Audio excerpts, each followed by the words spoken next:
And now, here from Chicago, he's actually in this country right now, I think, Chicago. Here's Graham Hancock. Graham, hi. Hi, Art. How are you doing? Nice to talk to you again. Good. Great to talk to you as well, Graham.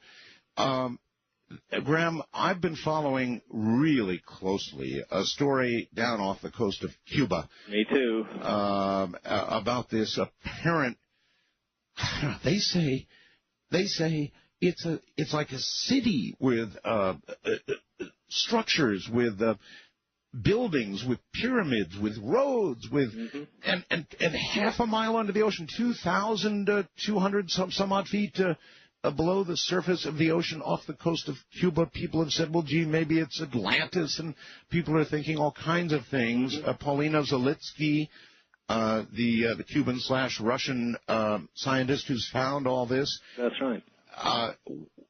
And it's an extraordinary story. Yes. And one of the most extraordinary things about it is that it's still not been possible to put the necessary funding in place to do the complete research there to satisfy us all on what it actually is. And that, unfortunately, is because there's a mindset in science that says such things just cannot be, and therefore it must be some kind of optical illusion on the sonar scans, or some kind of illusion that we're seeing on the video images that have been brought back by the remotely operated vehicles. Have you been privileged to see these? Yeah. I have. I've seen some of the images, and for when I was researching Underworld, the new book, we talked to Pauline Zalitsky and we talked to other people around her, and I've included some material and discussion of this in the new book. And what's amazing is that over the last few months, it really hasn't moved forward much. And this to me says, where are our priorities in research, and why do we get so focused on a particular idea of the past that when something new and intriguing comes like this, we don't have scientists rushing from all over the world to put in the necessary funding to provide the equipment to get down there and find out what's going on. I mean, at this stage, you have to say maybe, maybe not. I am more and more inclined to view that we are looking at the remains of a great city underwater. But it has to be settled with research in the field. And the staggering thing is, although we've known about this for more than a year now, that it's not been possible to put in place the necessary equipment and personnel to do this research properly. I hope that it will come. The depth of the site is the most mysterious thing about it. What do we know about that? In other words, in order for something to have gone below the surface that far, how old would that, in conventional thinking, how old would that make whatever's down there? Okay, well, here's the first issue is the issue of sea level rise at the end of the ice age. That accounts for about 400 feet of submersion. And that in itself was a dramatic series of events that raised sea level by 400 feet and swallowed up 10 million square miles of the best land on Earth. Well, that only leaves us with 2,200. Exactly. This site's 2,200 feet underwater. Yeah. So we've got 1,800 feet of submersion left to account for. And this is a very serious problem. One possibility, and scientists I've talked to say that it's a real possibility in that area, is that in addition to the sea level rise issue, we may be dealing with some kind of underwater landslide, which carried down a slope, a whole mass of man-made construction, and carried it down to a much greater depth than it would have otherwise gone. The other possibility is massive tectonic activity, but in earthquakes. But in both cases, you have to ask yourself how the material has managed to remain so intact through such a cataclysm that would carry it so deep. If it had been submerged by sea level rise alone, the possibility of it remaining intact is there. But if it's been submerged by massive earthquake or a massive underwater landslide, it's amazing that it's still intact. Nevertheless, miracles do happen. The other possibility, much further out there, is that we're dealing with something from a different epoch of human civilization entirely. As you know, I focus a lot on the last 12,000 years, the last 13, 14,000 years, the end of the Ice Age and the huge sea level rise that took place then. So you don't rule out the possibility it could be Atlantis? No, I don't rule out that possibility. It's in eerily the right place to fit in with Plato's description. Plato's very clear on his dates, and he puts the submersion of Atlantis 9,000 years before the story reached the Greeks, which in our terms is 9,600 BC, which is 11,500 years ago. And dramatic and extraordinary things were happening in the world at that time, and there was a huge sea level rise, and huge floods were pouring off the melting ice caps on land. But still, if it's 11,500 years ago, we have to find some other factor that explains the depth of submergence beyond sea level rise, and at the same time explains the site staying as intact as it seems to have done. So I think we have one of the great scientific mysteries of our time, and it's just very sad that science has responded to it with the usual cynicism and dismissal, which leads us to ignore so much that could enlighten us about ourselves. Well, I know you're probably not going to have an answer for this, but one thing I thought about when I first heard about the story was that, we've been at odds with Cuba for a long time. Yes. And without any doubt, U.S. submarines, as well as those submarines of many other nations, You bet. have been all over that ocean bottom. Yeah. And so our U.S. naval forces would be well aware, or should be well aware. I would think that they know a thing or two, and not just there, Yeah. but in many other underwater locations as well. It's true that the military have a much better idea of what's on the seafloor than we do. Uh-huh.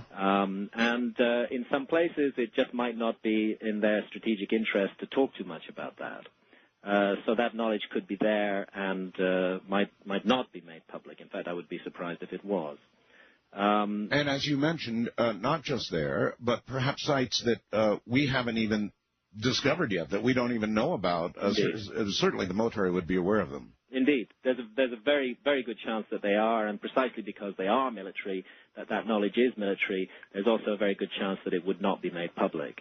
Because were it to be made public, then that would reveal how much is known about the whole sea. Do you think, other than strictly military reasons, Graham, there would be other reasons and for them not to make such a thing public? I mean, even if there was no military secrecy reason for it, would there be other reasons you can think of? Yeah, there would be quite a few other reasons that I can think of. I think that the prospect of lost civilizations, particularly one that may belong, as I said earlier on, to a totally other epoch of the human past. I mean, as I said, I have focused on the last 12 to 15,000 years and what happened in that period, and we're not considering the possibility that there may have been human cultures that are lost to our memory long before that. And if we go far enough back in the time frame, we may find a way to account for the submersion of this site without a massive earthquake that should have destroyed all the structures, that would leave it looking the way that it does. But at the end of the day, these ideas, and I've come to realize this more and more as I've dealt with this subject over the years, these ideas are quite subversive. It rocks the boat, if you'll excuse the pun.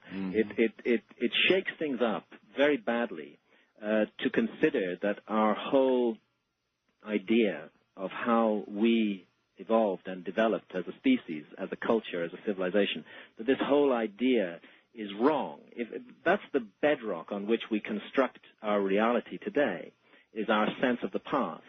And if it's all wrong and we're missing enormous chapters in the human story, perhaps not just going back 12 or 15,000 years, although that's extraordinary enough, but going back 100 or 200,000 years or 500,000 years into the past, if evidence comes to light which shows that is indeed so, then almost everything about modern reality suddenly gets shaky. Its foundations are knocked out from under it, and we begin to question everything in the world. We begin to question the whole judgment of science on what humans are about and what we're for. And we're not really big enough to be doing that yet? I think not. I think that we're not big enough to be doing that yet. It's a disturbing position, and it has implications for the modern world that we live in. It leads to a questioning of the whole establishment view, and once that happens, it starts to run away with itself, and people begin to see the possibility of anarchy and chaos. And I'm sure that you're familiar with the Brookings report about the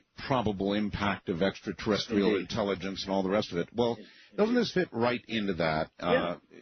In the same sense. In other words, it would shake the bedrock of everything we believe, as badly at least as information that ET is real. Oh yes, absolutely, absolutely. In some ways even more, because it strikes at the roots of what we think ourselves to be. It causes us to question everything about our own past, and therefore everything about our own present, and the methods that we use to understand the human predicament, which these days are based on a very hard-headed scientific point of view. It's become the new religion. We're persuaded that science has the answers for everything. Well, suppose we suddenly find out that science, the answers that science gave us about the story of our past is just completely wrong, and we've just been looking at the tip of the iceberg, and that there's a huge depth of history and prehistory behind us when things happened that we haven't reckoned with at all.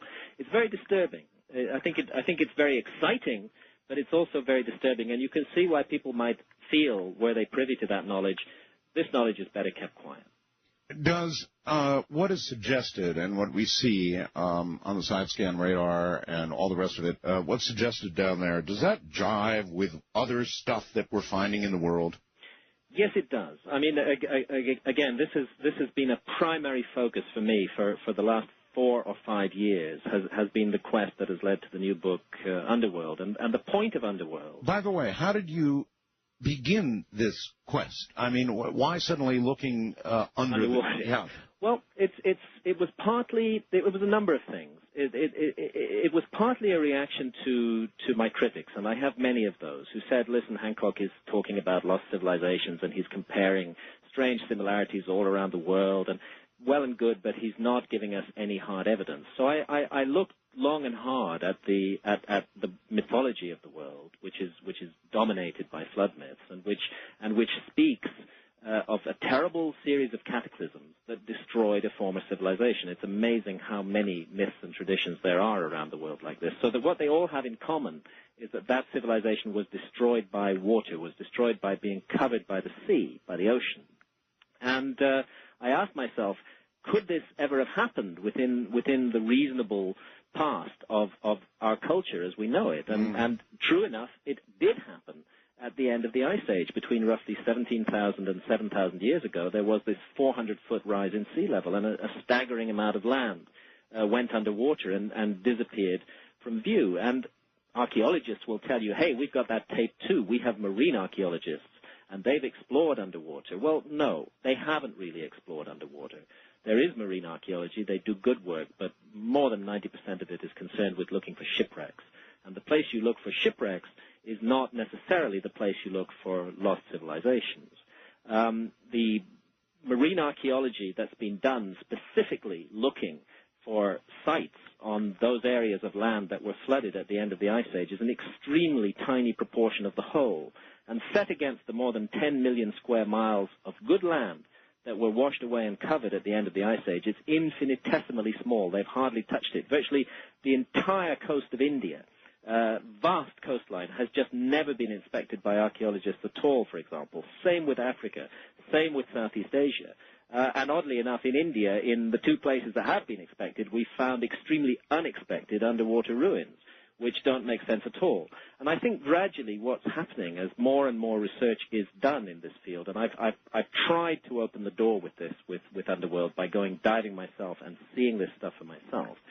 As more and more is done and people become aware of this possibility, and particularly as scuba divers all around the world become aware that there might be more down there than fish and pretty coral, that we are going to find even more. I think we're we're at the beginning of a new epoch of exploration where all the dreams and mysteries and myths of the past turn out to be true, rooted and grounded in truth, and we should be kicking ourselves for not having listened to them long ago. Well, one would suppose that these myths would survive if even just a few humans somehow survive. I mean, they would be carried forth, and that's exactly what's occurred. Now, I don't know. I mean, after all, we know that if you put a long chain of people and they whisper something down the line, you end up with a different story at the end. So. Yeah. It may not be exactly as told, but there's probably some nugget of truth. Exactly. It bears some relationship to the original thing. And this was what haunted me, was this feeling that we had these stories from all around the world, all essentially speaking of the same thing. So I felt in the quite correct demand of my critics to present more evidence for a lost civilization, that the best place I could possibly look for that evidence was underwater. And when I turned to science for further information, I worked with a top-class geologist who's one of the world's top 3 experts in sea level rise. His information showed that in the places where the flood myths are thickest on the ground, where we hear most about a great flood, right, these are also the places that were most extensively flooded at the end of the Ice Age. And at that point, I saw a strategy unfolding, which, of course, I cannot search the whole of the world's oceans on my own. I don't have any institutional funding. I must narrow down the search, so I narrowed it down using science and using myths. And that was one reason why I wrote Underworld. But another reason was simple curiosity, which was sparked off in Japan when I was traveling there back in 1996. And all right, hold that thought, Graham. We're here at the bottom of the hour, and so we'll take a break. And the story about Japan is equally fascinating because it probably leads right into the story about Cuba. My guest is Graham Hancock. We're talking about what's beneath our oceans, something perhaps long forgotten, but not entirely forgotten, because the words are still told by those charged with remembering them. I'm Art Bell.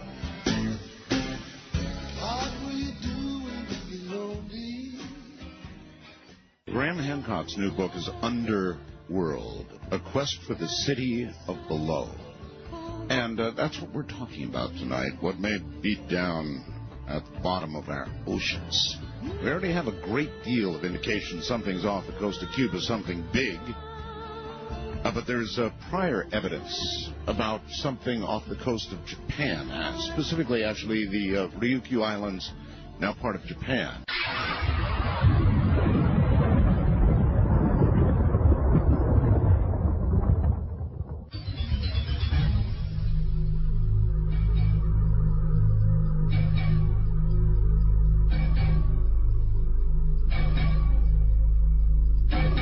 Once again, here's Graham Hancock from Chicago. He's in the country right now. Nice to have you here, Graham.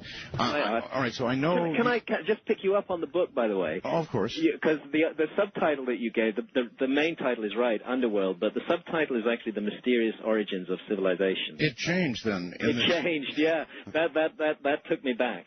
But yeah, that's the subtitle. And TLC are running the TV series with yet another name, which is Flooded Kingdoms of the Ice Age. A Quest for the City Below would also be all right. It was lovely. It all fits. It was lovely. But in the end, I decided that the focus really is on the mysterious origins of civilization. So that's why I gave Underworld that subtitle. And can I get in one more small plug here? Of course. Since you mentioned that I am in the States, I am indeed. I'm in Chicago at the moment. I'm going back to New York tomorrow, where I'm giving a lecture in a Barnes & Noble in Chelsea, New York, at 7 o'clock. Mm-hmm. And I'm giving lectures also in Boulder and in Denver and at 3 locations around San Francisco, and also in Portland, Oregon, and in Seattle. And obviously, we don't want to use up airtime to give the details of all of these places, but on my website, on the Underworld page of my website, is a complete tour schedule for me, the bookshops, the contacts, at www.grahamhancock.com. And if anybody in the wonderful Art Bell audience, which I know from past experience is a great audience of thinking people, would like to come along to those talks, if they happen to be in those areas, they'll find that on the Underworld page of grahamhancock.com. All right.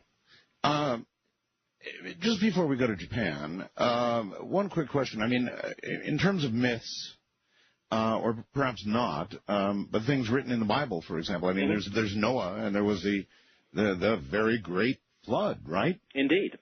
I mean, this is the first contact that many of us have with the worldwide phenomenon of the so-called flood myth. Which I think that the word myth, unfortunately, it's there in our language, and we don't have any other word to use for it. But it's so often used to mean something that isn't true, something that's a fantasy, something that's an invention. And what I'm learning is that it so often is true. Well, our first contact with the worldwide flood story is indeed through the Bible and through the Old Testament and the story of Noah. And that story does absolutely speak of a former civilization, the antediluvian civilization, which became wicked and which was punished with the great flood that Noah survived, and we're told that it was his line, his children that passed down to future generations of mankind. Well, of course, a lot of people, scientists even, say that it's just plain impossible for there to be a lost civilization that predates a modern man. Exactly. Because otherwise we'd have evidence of it. That's right. But lo and behold, you're beginning to get that. Well, that's exactly why I set out to write Underworld, because I believe that call for evidence is reasonable. I think that if somebody is putting himself up as challenging the existing model, which I have been doing, then A, I should expect to be fiercely criticized and attacked, which I have been, and B, I should be required to produce the hard evidence that scientists can understand, and so that's what I've tried to do, and I've asked myself many times why there is this almost religious commitment to a particular model of history, and I've experimented with all kinds of ideas. Well, that's because in part it is a religious commitment. It is. There's no doubt that science, in many ways, is the new religion, which abolishes all things that cannot be weighed or measured or counted as simply not existing. But I've asked myself, is it some kind of conspiracy to hide the truth? I think often it's not. I think the people that I've come up against, for the most part, the very large majority of them are decent, honest people who truly, deeply, and passionately believe in the model of the past that they work with. And therefore they feel that anybody who is providing an alternative view, who's saying, no, that's possibly wrong, you have to consider other things, that person is not only wrong, but in some way evil, and in some way out to mislead the public from the true path. It's anybody who's studied the story of the Inquisition in the Catholic Church from about the early 13th century onwards will find great similarities between what was done to heretics then and what is done now. And I think in a world that has become largely unspiritual and dominated by material thinking and dominated by science, science is the new religion, and the reaction that opponents get is the reaction that formerly was given to heretics, except now they can't actually burn us at the stake. Well, hopefully. You heard about something happening in Japan. How did that happen, and then how did you follow it up? I first visited Japan in 1996, and the reason that I visited there was because my book, Fingerprints of the Gods, for some reason that I still don't understand to this day, took off like a rocket in Japan, and it was enormously popular there. And the publishers asked me to go there several times to further promote the book and to give public lectures.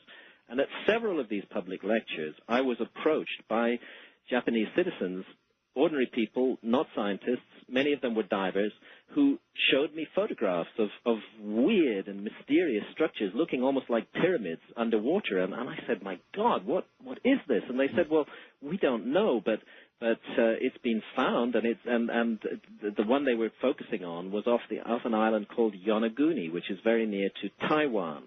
The most southwestern of all the Japanese islands, in fact, Yonaguni is. The more I looked at these images and the more my Japanese contacts talked to me about them, the more I thought, I got to go and see this stuff for myself. I've got to find out what's going on here. It's so weird. And what's it doing underwater? And that's when I really started to think about sea level rise as an issue. Are you a diver?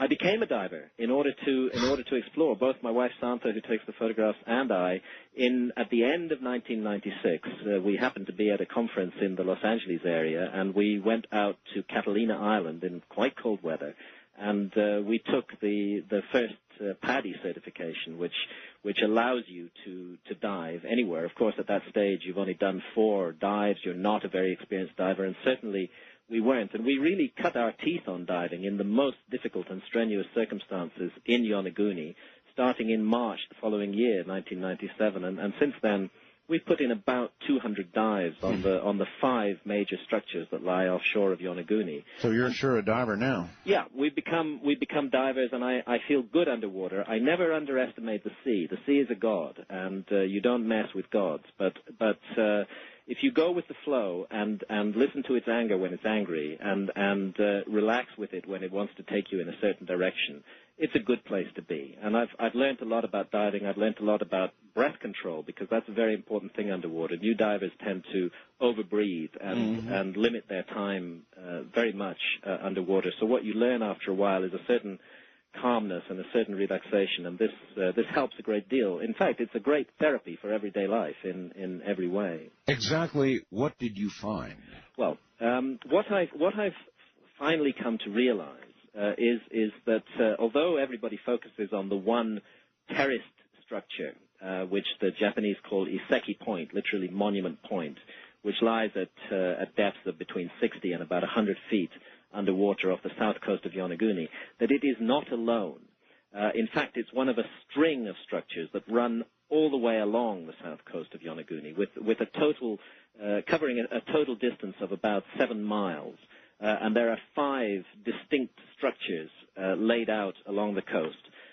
4 of them are cut out of solid rock, and this is why we keep having the argument about is it man-made or not. Yes. Well, how sure are you? I'm absolutely 100% certain, and so are many scientists, that this is a man-made structure. It's a series of structures. These are megalithic structures.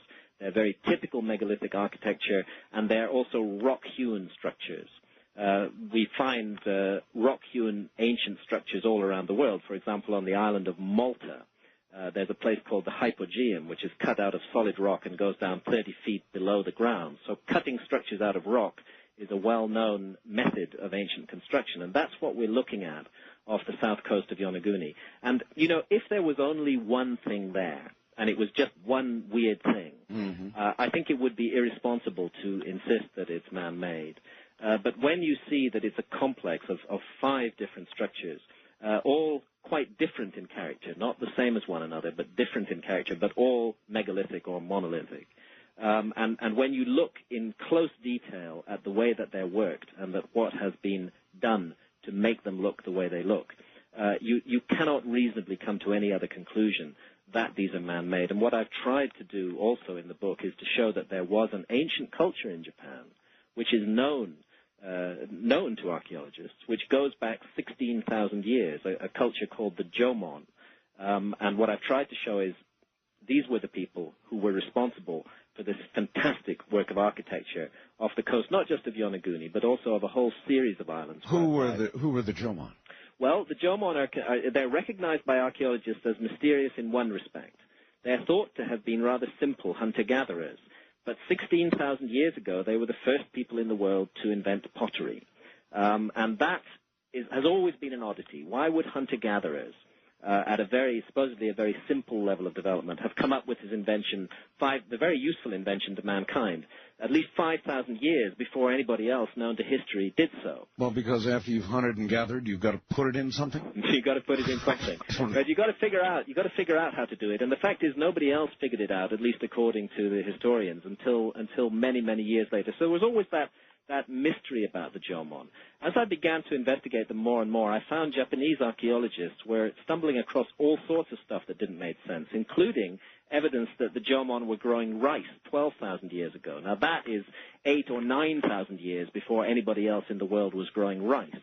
And finally, when we take into account what is lying around the shores of Japan, now underwater, but above water 12,000 and more years ago, we're beginning to look, I think, at a forgotten episode in the history of a known culture, which at a very early stage in its development was capable of massive works of architecture. Okay, well, with regard to these structures, is there any way to guess at function? I think that the function in all cases is fairly clear. These are monumental works. They strike the eye very forcefully. They have their own aura and atmosphere. And the creation of monumental structures connected to religious activity is a very old custom already in Japan. Indeed, the creation of those structures out of rock. There's an ancient tradition in Japan, nobody knows where it comes from, of venerating mysterious-looking rocks and then actually working those rocks, maneuvering them, remanipulating them, positioning them in different places so that they create the right harmony and the right atmosphere. And in Japanese tradition, there are two ancient texts, the Nihongi and the Kojiki, which were first written down about 14 or 1500 years ago, but which were based on much older oral traditions that were gathered together by the early emperors at that time. And what these books speak of is a time that they call the Age of the Gods, which is specified to have been more than 10,000 years before these texts were written down. And in this miraculous and marvelous Age of the Gods, this cult of worshipping and creating monumental rock structures is said to have begun. And I think, again, that we're looking at a myth that is true and that's pointing us in the true direction, and that if we open our eyes, instead of seeing a culture of simple hunter-gatherers who mysteriously invented pottery, who mysteriously grew rice 12,000 years ago, who mysteriously, despite being hunter-gatherers, had permanent large-scale town-like settlements 10 or 11,000 years ago, what we see when we look underwater is a culture that was also building monumental structures in stone, shifting and manipulating blocks weighing up to 100 tons each, and that must force us to reconsider entirely our concept of these people. Sure sounds like the Egyptians. Yeah, it sounds like the Egyptians. What's marvelous about the Jomon is that they existed as a culture, and as I say, archaeologists know this, from 16,000 years ago down to 2,000 years ago. They remained intact as a recognizable, definable culture through all that period. They never fought wars. There's no evidence of any conflict amongst the Jomon. They always seem to have been prosperous. They seem to have found, I don't know, the secret of living in the world. And I think that taking the inquiry underwater is the next step to understanding the mystery of these people who were there, who witnessed the end of the Ice Age, and whose great structures, I believe, were destroyed by it. You said they discovered the secret of living in the world. Yeah. They managed to, imagine that, a culture that stayed intact for 14,000 years. I mean, the Egyptians were amazing. They stayed intact for 3,000 years. Long enough. We don't know of any culture that existed and kept its identity through longer than that, except the Jomon. They stayed intact for 14,000 years. And that is an extraordinary achievement. We often think that a culture which keeps its identity and stays intact for so long is somehow stuck in the mud. I think not. I think it's a culture that has found how to live in the world and not to eat itself up and consume itself as so many later cultures did. Okay, well, your critics and the critics of those stone structures off the coast of Japan, they say, well, you know, it's not. It's nothing. It's natural. It's natural. It's like the face on Mars. It's That's a right. trick of shadows, and it's it's just rock, for God's right. sake. So how do you prove that they're wrong? Well, they have a right to that point of view. And this is, again, one of the reasons why I've written Underworld, and I've tried to take very much account of the critical point of view. I took a German geologist, Wolf Wichmann, who works with Der Spiegel magazine, very down-to-earth guy, and absolutely does not believe in lost civilizations.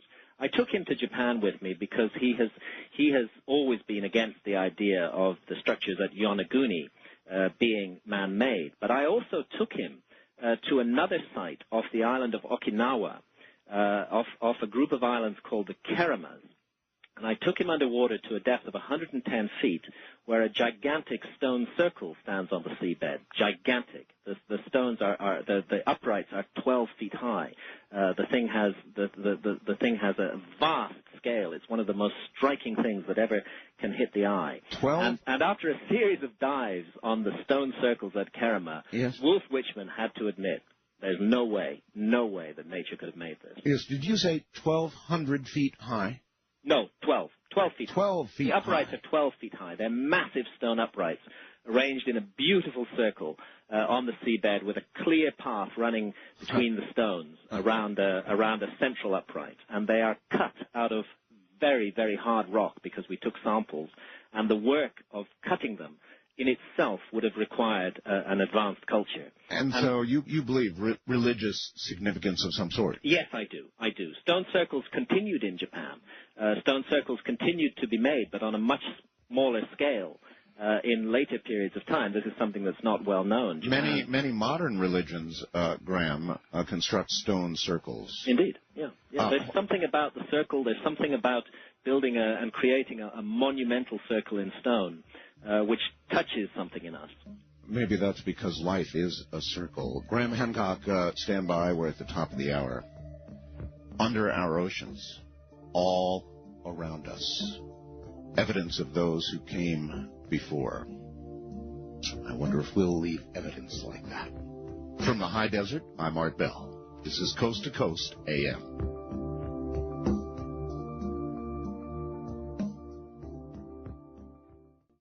This is Coast to Coast AM with Art Bell on the Premier Radio Network. A new religion that'll bring you to your knees. I wonder if that's what they're afraid of. Good morning, everybody. My name is Art Bell. I've got Graham Hancock here, who's authored many, many, many books about what once was. His latest is Underworld. Check it out on my website. In the meantime, we'll be talking about it.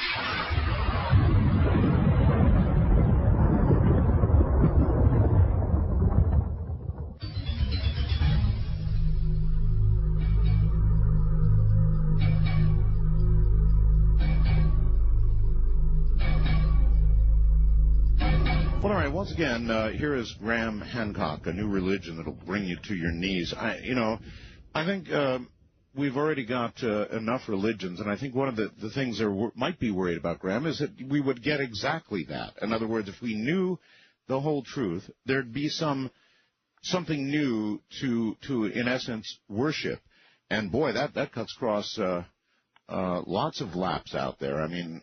Yeah, it does. Although I remain convinced that the inquiry into the mystery of what we are and why we're here is first of all essentially a spiritual inquiry, and secondly it's something that the ancients or certain ancient cultures knew better than we do, and that's why I feel that we can only benefit from a revelation of what is hidden from us in our own past. It's just like a person with amnesia cannot experience the world properly. If we can recover what we've lost from the past, then I think we will understand ourselves better and why we're here better. And I can only believe that will lead to a better and not a worse life. The problem with religion, with the idea of religion, that it's so often converted into this notion of mindless worship, of just blind faith. But when I look at the ancient cultures, that's actually not what I see. I see a religion that stimulates and encourages personal inquiry, and that says you have a brain for a reason, use it, don't waste your life. How do you come up with that from what you've studied? Well, for me it's very clear in the ancient Egyptian religion and how this evolved into another religion around about the time of Christ that was generally known by the term Gnosticism.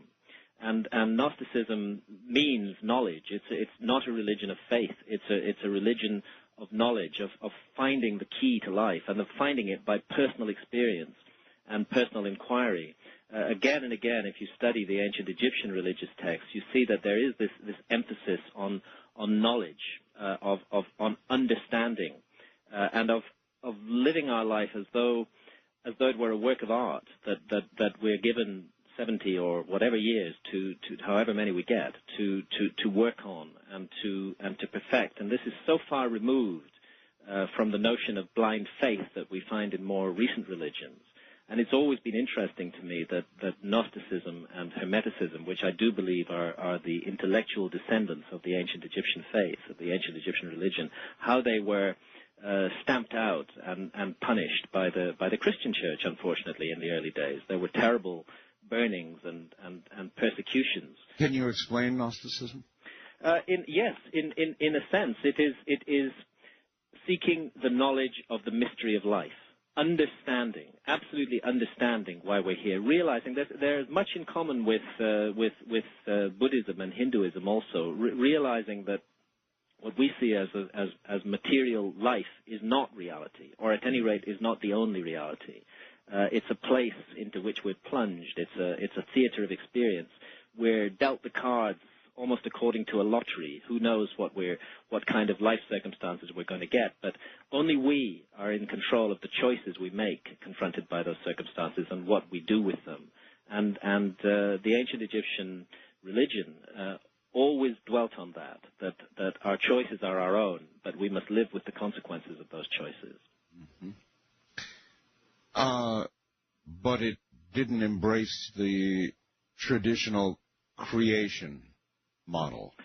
Oh, there is not the creation model as we see it through Christianity, but there indeed is a notion of creation, a very beautiful notion of material reality being sung into existence by the gods with the voice and the word of a god, specifically the god Thoth, the god of wisdom. Brings the world into existence with a word, and that you are reminded there of the New Testament notion of the word as something above and beyond just the plain, simple meaning of a word. So there is a notion of creation, as though this level of reality is created and is created for creatures in material form to face challenges, to confront themselves, to learn why they're there. And when you learn, it seems that the first point of learning why we're here is to understand that it's an illusion, that it is not all there is, that it's only a tiny fragment of reality. And once you understand that, then you understand many other things as well. Okay, well, this of course is easier said than done. Yeah. Isn't it? It's rather easy then, is it not, to believe that civilizations, perhaps not just 16,000 or more years ago, but even in cycles prior to that, have come and gone and come and gone, and man has come and gone. Yeah. Life as we know it has come, or maybe as we don't know it has come and gone. Yeah, I think that becomes a reasonable conclusion. And then when you bring our best modern tools of science to bear on this, you do find that the Earth has been through cataclysmic processes many times in the last millions of years. Many times the Earth has wiped itself clean. The one I know best about is the end of the Ice Age, and in many ways that was like a huge eraser being rubbed across the surface of the Earth and just rubbing out the previous world. I mean, just to give an example of that, the ice caps that sat on the northern hemisphere, and particularly over North America and over Chicago, where I'm sitting now. Yes. These ice caps were 2 miles thick, and they pressed down on the Earth, creating huge basins underneath them up to 2,000 feet deep because of the weight of the ice caps. And those ice caps were in motion. They were grinding across the ground like enormous glaciers. So anything that had been there before is thoroughly and completely rubbed away. It is just absolutely inaccessible. We will never know what was there before the ice caps were laid in place. Can you imagine, Graham, a civilization of the magnitude that we now have in North America getting virtually erased? Yes, I can. I can imagine that. So dramatically and comprehensively erased that almost nothing is left. Again, you come back to the flood. It's not just an issue of rising sea levels. the ice that melted on those ice caps didn't just drip away into the sea. It accumulated in enormous lakes on the top of the ice caps. And remember, those lakes are 2 miles above the land surface. When the border of the lake broke, when the plug or the dam that held that water in place, and that might have accumulated 4,000 years of melting, when it broke, and mainstream science accepts this, we had the most awful and cataclysmic floods pouring down off the ice cap, waves that were running at 1,000 miles an hour, 600 feet high, roaring down the ice caps at fantastic speed, tearing across the lands, creating the Finger Lakes of northern New York State, the Scablands of New Jersey in the process, and bursting into the sea and then raising the sea levels. Anything that stood in the way of those catastrophic floods pouring off the land would just have been swept away forever. Well, you know, here's something interesting to think about, Graham. Right now, we have signs that there are disturbing things beginning to occur with our climate. Yes, very. Even some of the best climatologists are now prepared to suggest that very rapid climate change is indeed possible. I mean, this is all pretty recent stuff. And, it is recent stuff. And with what you're suggesting and what they're suggesting, one of the reasons people might not want to buy into any of this is because they're scared. It's a very scary prospect. If it happened before, and we've got these nervous little changes in climate going on right now, why, you never know. It just might happen again. And people don't want to think about that. Not at all. They don't. It's a scary and a destabilizing thought. And what this new science is showing us is that the kind of period we live in now, which is technically an interglacial, a period between ice ages, has in the past, there have been a series of interglacials in the past, and the last one was called the Eemian, and these interglacials have been very turbulent times in terms of climate, very rapid climate flips, very strange weather conditions, wild and dangerous weather, and really the last 10,000 years we've had it good. We've had it much better than it's been in previous interglacials, and what seems to be happening now with the wildness in the weather, the unpredictability of the weather, indeed the flooding that's taking place all over the world, is a reversion to type, that we seem to be coming back into the rhythm of the Earth, and that rhythm, unfortunately, promises troubled times ahead. Where else are you going to take your research? Off the coast of Japan, off the coast of Cuba? Underworld is a worldwide investigation. Exactly. It focuses on a number of specific locations, which is the east coast of China, between Taiwan and China, around Japan, all around the islands of Japan, and the incredible mystery that I believe that Japan represents, which we've never understood in the West, and it's never really been written about in the West before. It focuses also on the Mediterranean, with particular reference to the island of Malta. A little-known place, lies about 90 miles south of Sicily. Today it's just a group of 3 tiny islands, but 12,000 years ago, those 3 tiny islands were joined together and connected by a land bridge 90 miles long to the southern tip of Sicily. And all of that was flooded with the rising seas at the end of the Ice Age. Now, Malta contains very mysterious structures on land, supposedly the oldest freestanding temples in the world, gigantic megalithic constructions again, and no evidence of any background to the construction of these things. They just come out of the blue. I've investigated the possibility and dived to investigate that possibility that the answers to this mystery may be underwater, where the archaeologists haven't looked, where the evolution and the early stages of these bizarre and amazing temples are to be seen. And then also off the Bahama Banks, particularly Bimini, where I think everyone's heard of the Bimini Road, and most people believe that the Bimini Road was thoroughly debunked many years ago and written off as just a peculiar natural formation. I've re-examined this mystery in Underworld, and I've tried to show that it may have been written off much too quickly. Very interesting eyewitness accounts that... How long is the Bimini Road? 1,800 feet in length. Pretty long. It's very long, and it's a series of megalithic blocks placed side by side, and the orthodox view is that this is a thing called natural beach rock, which formed naturally in situ.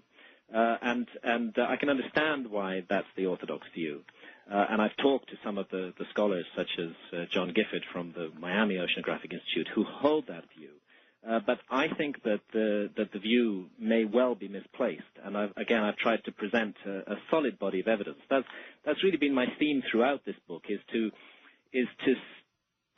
provide new material that's strong and solid and stands up on its own. All right. How about this, Graham? I'm going to try and shoot a hole here and shoot back. Mm-hmm.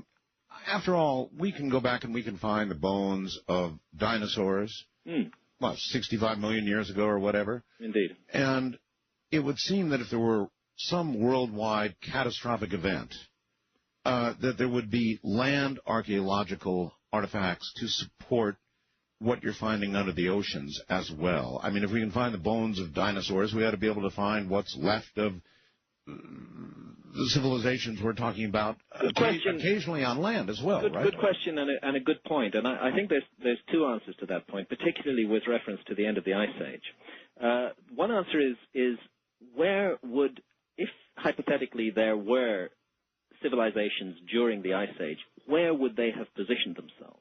Mm-hmm. They would not, in my view, they could not have positioned themselves on top of the ice caps. No. That would have been quite out of the question. Good point. Nor could they have positioned themselves on the land adjoining the ice caps, the interior of the continents. At least they could not have been prosperous there. Because the climate was horrific. It was extremely cold. It was extremely dry. It was absolutely hostile to human life. So they'd be in very southern latitudes. So they would be in southern latitudes, and they would be close to the ocean. They would be close to the resources of the sea, where the sea provides a kind of microclimate of its own, and also allows people to travel, because these ice caps are blocking the land masses to travel. The best way to travel is by sea. So the higher cultures, the more advanced cultures of that period would naturally have gravitated and held the coast as their own. And it's precisely those coastal areas that were swamped when the sea level rose, that disappeared from view at that time. And that's why I use the title Underworld, because I believe there is a whole underworld of unexplored territory where we just don't pay attention to it because it kind of doesn't strike us as important to do so. But when we think about it, when we put ourselves back at the end of the Ice Age in the world as it was then, it's precisely those areas now underwater that people would have chosen to live in. So then even our buildings, our structures, our infrastructures all across North America, they don't mean much to an Ice Age. No, they don't. They don't mean much to an Ice Age at all. Not at all. An Ice Age is way beyond all of that. But another point is, and this touches on some of my previous work, is that I do believe that there are quite a number of large-scale structures scattered around the world on land, such as the Great Sphinx, which have been misdated, which actually do belong to an earlier epoch, but which we have found ways to fit into the established picture of the past. By the way, I haven't talked to you since the program. You recall the Fox program? Indeed, I do. And I wonder if you had any comments on all of that. I did, of course, interview Robert. Yeah, I know.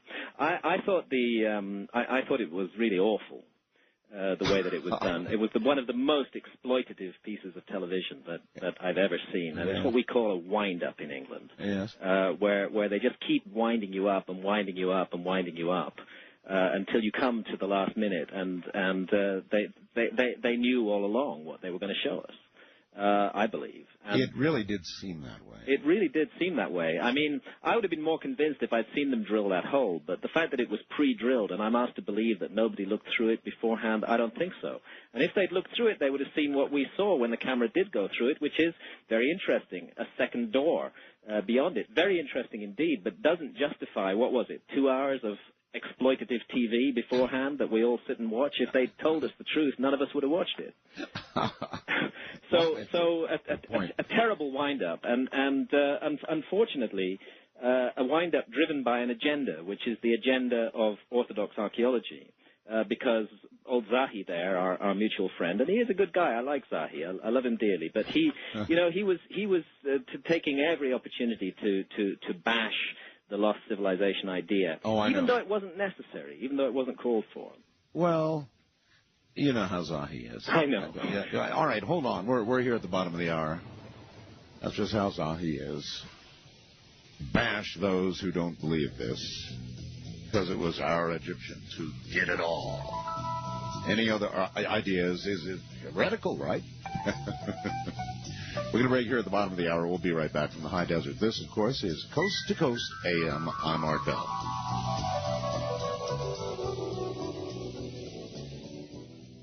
Incidentally, those wishing to reach me may do so at the following email address. I'm Art Bell, that's ARTBELL, at mindspring.com. That's Art Bell at mindspring.com. Graham Hancock is my guest. His new book, Underworld, is what we're discussing.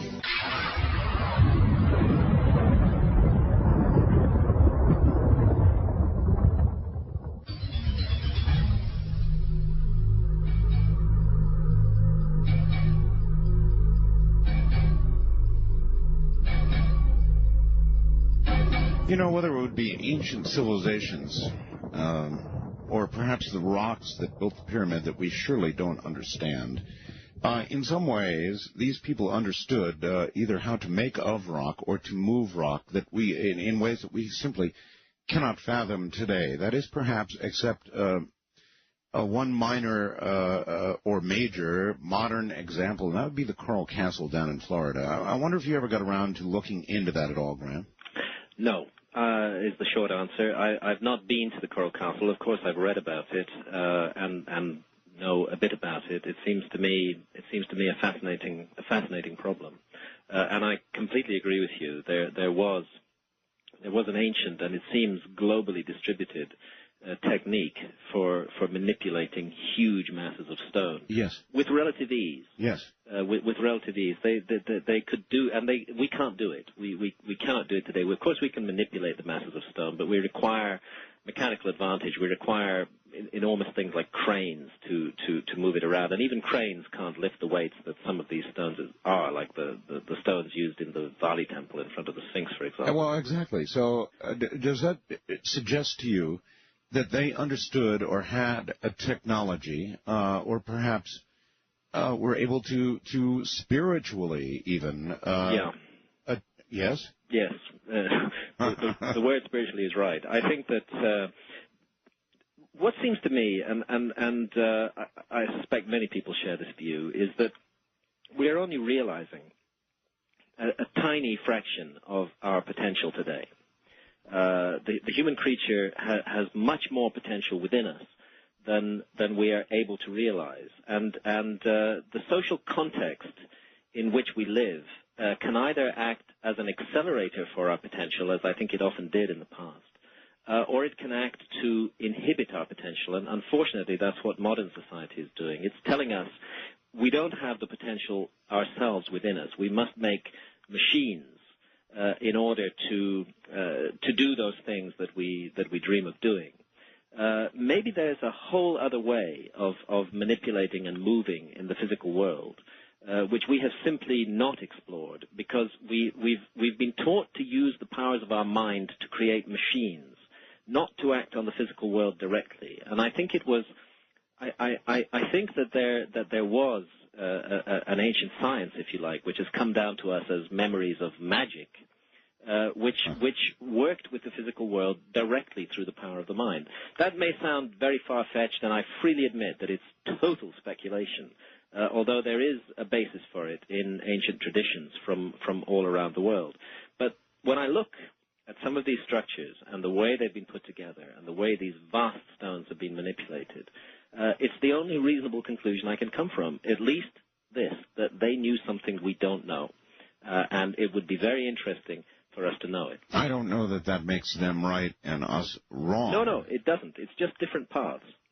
Very different paths. Yeah. And I wonder if any path that man takes prevents the cycles that you believe to be true. Pretty big question. It's a very big question, and you know, again, ultimately, it brings us back to spiritual issues. Is is there a purpose and a meaning to human life, to the life of each individual, or yes. what is it, 6 or 8 billion of us on this planet? Yes. Or is it simply an accident that evolved entirely by accident out of the chemical soup long, long ago? Well, what all the ancient texts say is there is a purpose, there is a meaning, and the choices and the direction that we humans take rebounds on the universe that surrounds us, that it extends far beyond ourselves. And I can't help feeling there's something to that. And that's why I keep coming back to this issue of personal choice and what we do with our lives. None of us can change the world, but all of us can change our immediate environment. We can change the world around us. We can behave in a different way to our own family. We can behave in a different way to our own friends and enemies. We can choose to do that if we want to, and if everybody were to make perhaps a more generous choice, a gentler choice than we tend to make in this crazy world that we live in. Do you think that these ancients believed that one could essentially sin and then be forgiven for it in the afterlife? No. The ancient Egyptian texts are very clear on this matter. And when you follow them through into the Hermetic text, it's stated quite explicitly. In fact, the Hermetic texts from about 200 A.D. Say it's better to pay the price in this life than the next, but you will pay the price. You will pay the price for what you do. There is no escape from that. It's part of the balance of the universe. We don't get away with anything. I'm convinced of that. People may lead an evil and malicious life and benefit from it for 70 years, but at the end they will pay, and they'll pay a terrible price in terms of their immortal destiny. Would you believe it to be true that not only is there an individual price to be paid, but there is a larger societal price to be paid, that when you reach a certain level of debauchery and corruption and essential uselessness, that things are wiped clean? Or is that simply a sort of religious-based myth? No, I don't think it's a myth. In fact, some of the hard lessons of recent history show it to be so. Well, the Buddhists would call it karma, that there is such a thing as a national karma, as a societal karma, and if a society goes down the road of destruction, of cruelty, of treating human beings as though they are consumable objects, of delighting in misery and pain, if a society goes down that road, sooner or later it will be destroyed itself. It will either destroy itself or others will destroy it. It cannot stand. Where virtually all traces, or most traces, are gone, then where is the learning? Where's the progression? Very good question. Very good question. I have to bring that down to the individual level, because that's the only level that any individual can really speak on. That the learning is in our own individual lives and in whatever life throws at us. A person may think that he's lucky to be born rich and prosperous. A person may feel that he's unlucky to be born poor and discriminated against. Yet it's possible that what we regard as a difficult life is the best preparation for what lies beyond, rather than an easy life. That's how it seems to me. And yet, these people who had perhaps these abilities to move rock with thought or spiritual whatever, something went wrong. They're gone. Yeah, they're gone.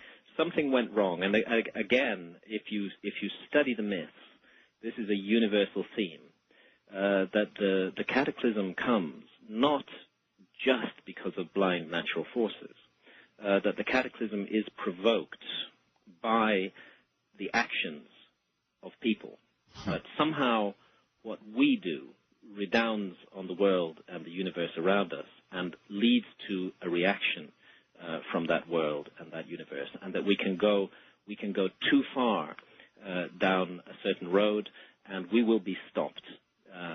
In effect, we will have stopped ourselves by the choices we made, and we will get a chance to do it again, to go through it again. and somehow, perhaps the myths are a guide. Perhaps ancient songs and traditions that have come down to us from the past are a guide. Perhaps our own intuition is a guide. Everybody inside them, I believe, does know the difference between right and wrong. But a lot of people, for example, listen to Hopi prophecy. Yeah. And the result is sort of a nervous chuckle, and then back onto the internet. Yeah, that's absolutely correct. I had a very moving experience in the Hopi Nation back in 1994, where I met with and talked at length with a Hopi elder.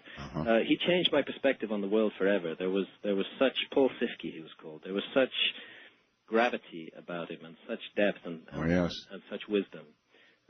Very, very extraordinary man. And speaking from his heart about the memories of his people and what these memories tell us for the future, which is that a terrible destruction is coming and it's in our hands. Yes, that's exactly what they say. I actually did a program in which I interviewed a number of Hopi elders through an interpreter, and while it was arduous to listen to through an interpreter, the message was very dire indeed, and very, very dire. So you sort of listen to that, like you do many myths, and you nervously chuckle and you dismiss it, and you move on. And so where I say again, where is the learning? Well, maybe individual, but not enough. No. There's this sense of powerlessness that we all have when confronted by the gross wrongs of the world that we live in. We feel somehow it's not my responsibility. It's somebody else's problem. And in truth, there's very little that any individual can do to change things on a national scale, unless he happens to be in a position of enormous power. And even then, it'd be very difficult to change the course of a nation. Yeah, even then, he's pushed, as is our president right now, in specific directions. That's right. Huge forces are at work, which it's very hard for any individual to deal with. So what I come back to is, what is the sphere in which an individual can operate? And that's in the immediate sphere that surrounds us. And if we take the trouble to make that better, if everybody takes the trouble to make that better, and I know it sounds wishy-washy, but it's true. If everybody takes the trouble to make that better, then it is going to change the world. It is going to change the world. But if we give up and we don't hope and we don't believe that we can do something, if we just feel utterly powerless and don't bother, then, of course, the world will go along on its present direction. And its present direction is very worrisome. Very, very worrisome.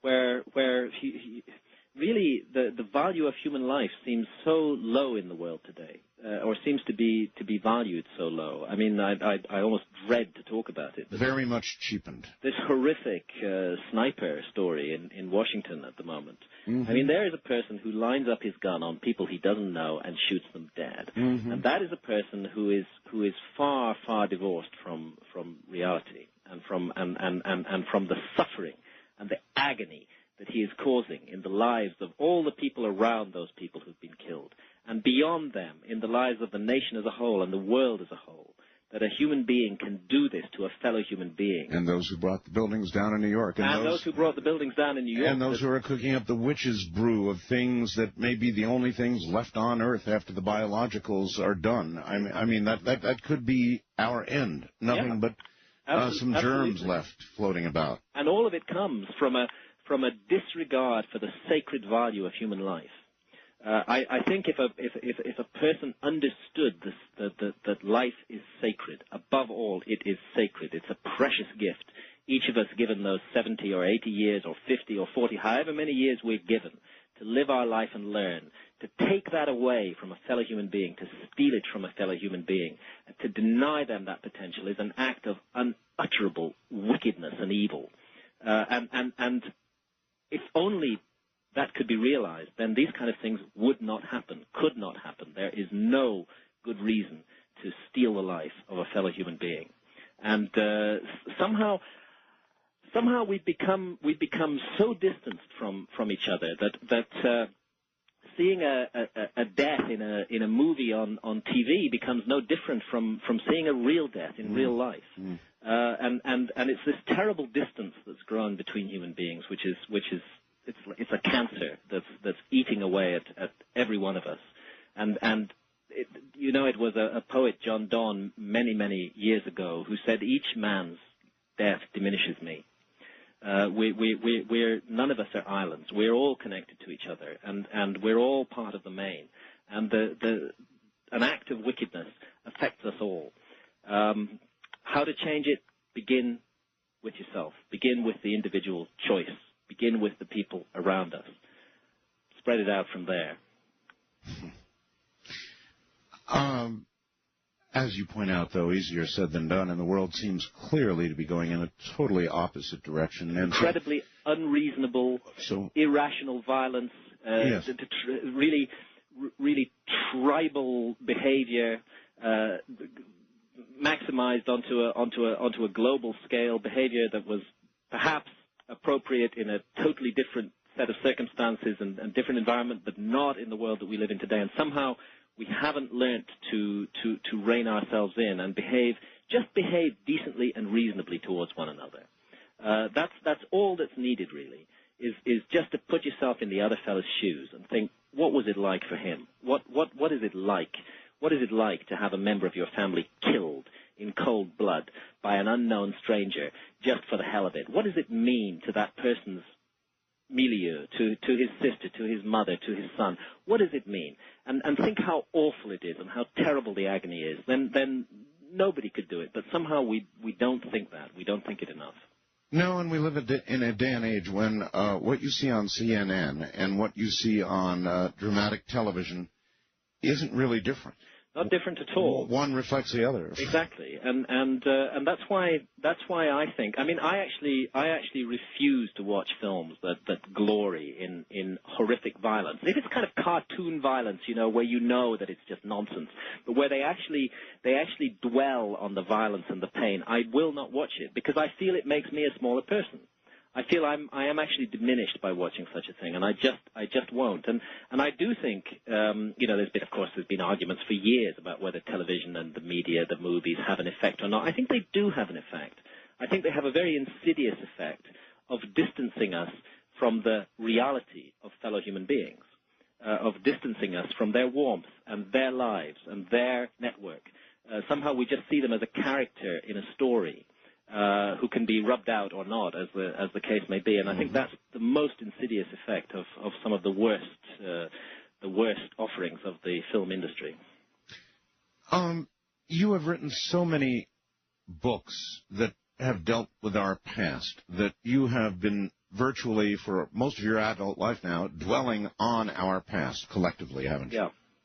10 years, actually. So what we're hearing now are conclusions. A major focus for me. Sorry, Art, say again? I say, so what we're hearing now are really sort of grand conclusions that you've come to. Yeah, I am coming to conclusions. And in fact, I've also decided that Underworld is the last book that I will write on the theme of a lost civilization. I will continue to write books, but I feel that I've taken with Underworld the investigation into the lost civilization possibility and presented the evidence in the best form that I can and tried to really open the door into a common sense practical inquiry into this mystery. I feel that I don't want to take it further than that. I hope other people will take it further than that.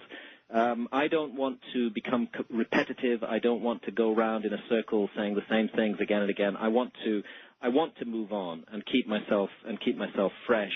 And keep challenging myself. And so after Underworld, which I feel has put the seal on what has been 10 years, actually rather more, 12 or 14 years of focused work on the lost civilization mystery. Yes. I want to move on from there. Yes, you've been at it rather as long as I've been at doing this kind of program. Graham, hold on. We're going to open the lines when we get into the next hour. And a lot of people have been following your career, and your conclusions are extremely interesting. For somebody who's been looking into the possibility that man's been here again and again and again, those conclusions are really interesting. I'm Art Bell. This is Coast to Coast AM. This is Coast to Coast AM with Art Bell on the Premier Radio Networks. It is that. Good morning, everybody. I'm Art Bell, and I should tell you that I'm really having... It's like somebody's behind me right now with a knife, stabbing it into my lower back. And I'm not sure that I'm going to make it through this hour. We'll see how it goes. But that's kind of what's going on right now.